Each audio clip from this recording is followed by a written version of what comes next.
Okay, I give you a hand with number 20 from section 8.8. We're asked to compute this integral. Now this is an improper integral because of this negative infinity here. So we're going to have to change this integral. We're basically going from negative infinity to 6.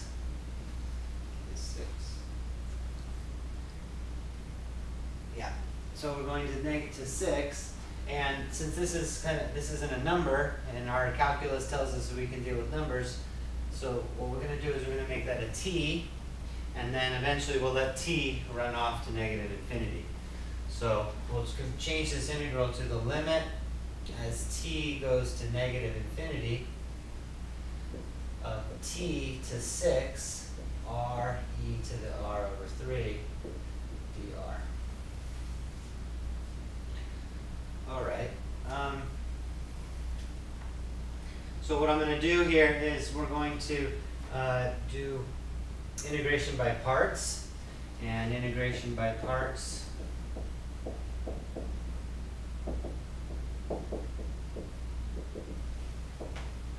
says that the integral of u dv is equal to uv minus the integral of v du.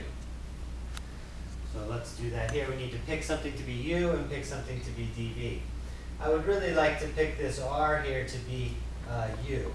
So I'll pick u to be r. And the reason for that is because as soon as I take the derivative and get du, which I'm going to need in the problem, dr goes away.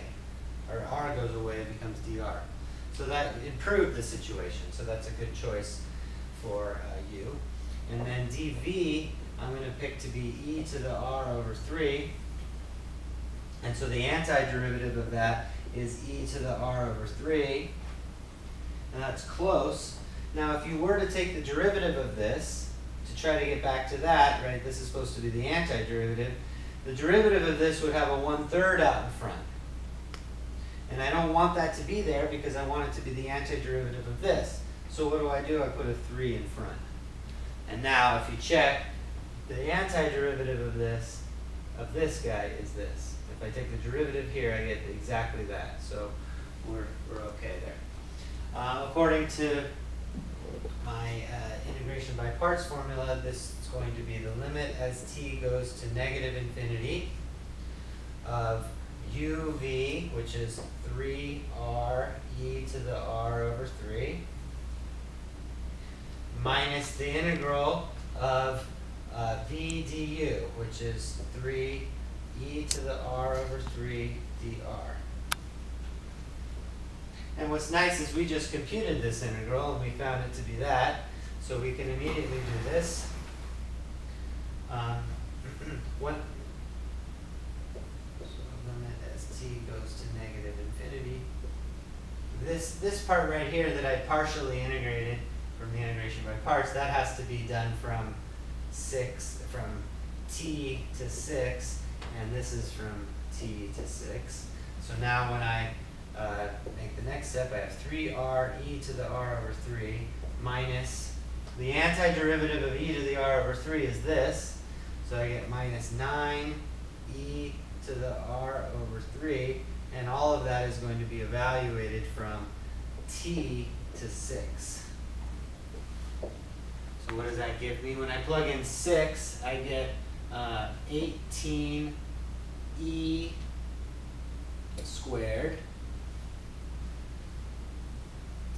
minus 9e squared. That's from plugging the 6 in. Minus the t. So I have 3t e to the t over 3 minus 9e to the t over 3. Okay, and I'm taking the limit as t goes to negative infinity. Okay, so let's take a look at that. If t goes to negative infinity, what does this do? As t goes to negative infinity,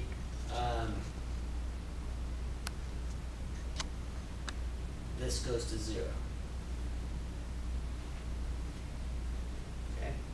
because I have e to the negative infinity, which is 0. Now let's take a look at the limit as t goes to negative infinity of 3t e to the t over 3. So if I plug in the negative infinity, what I get is negative infinity for this term and then 0. So what I'm going to do is rewrite this as the limit as t goes to negative infinity of 3t over e to the negative t over 3.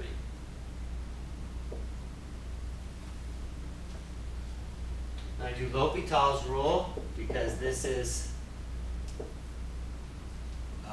infinity over infinity.